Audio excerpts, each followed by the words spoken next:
Turn with me for a moment to Exodus chapter 16. Exodus chapter 16, starting in verse 2. It says, "Then the whole congregation of the children of Israel complained against Moses and Aaron in the wilderness.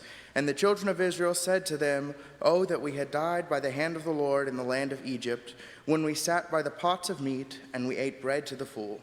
For you have brought us out into this wilderness to kill the whole assembly with hunger.'" A lot of times when we think about the Israelites traveling through the wilderness, the thing that comes to our mind the most sometimes is this idea of complaint, and then just being complainers all the time about everything.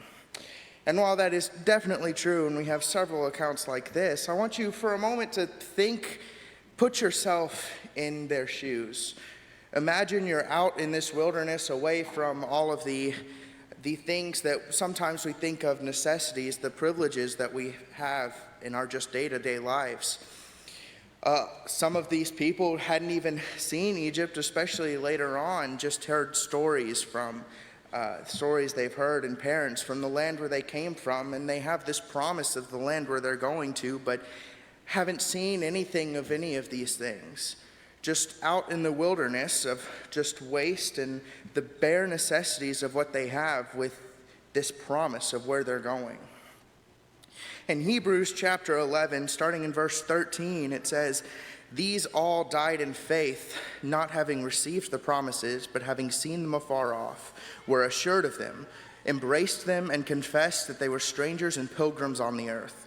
For those who say such things declare plainly that they seek a homeland, and truly if they had called out to mind the country from which they had come out, they would have had opportunity to return. But now they desire a better, that is, a heavenly country. Therefore God is not ashamed to be called their God, for he has prepared a city for them." This is in Hebrews chapter 11, which we know as the faith chapter, several examples of strong examples of faith and how we need to follow them and set our minds in the right place.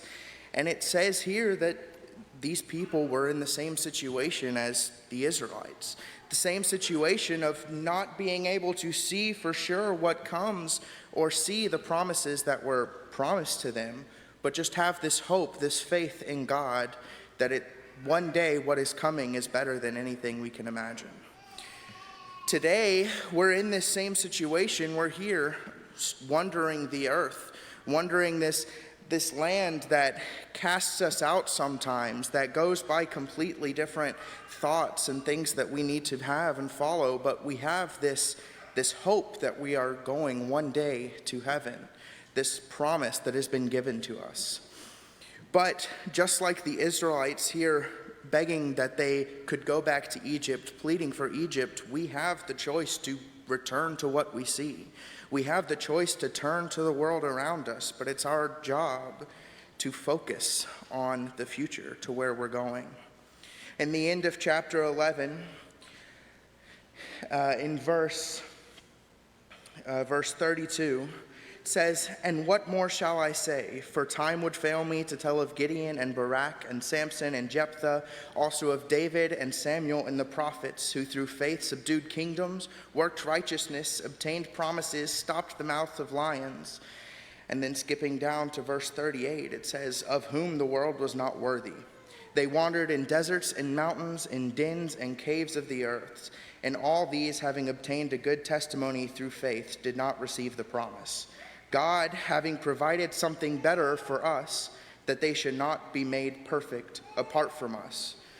Today we have something far greater than anything that they could imagine, that we could imagine, or that they saw, which is the hope in heaven with God. And he goes on right after this saying in chapter 12, "Therefore we also, since we are surrounded by such a great cloud of witnesses, lay aside every weight and the sin which so easily ensnares us, and let us run with endurance the race that is set before us, looking to Jesus, the author and finisher of our faith, for the joy that was set before him, endured the cross, despising the shame, and is sat down at the right hand of the throne of God." We need to endure through everything that this life throws at us, everything that we face with this hope and faith that we have in God of a land one day with him better than anything we can imagine, and set our minds and our sights on God and follow what he has told us to do.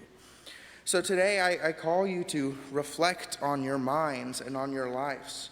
Are you looking forward? Are you following to God and to the path that he has set before us? Or are we distracted and pleading for something that our minds maybe see as better right now?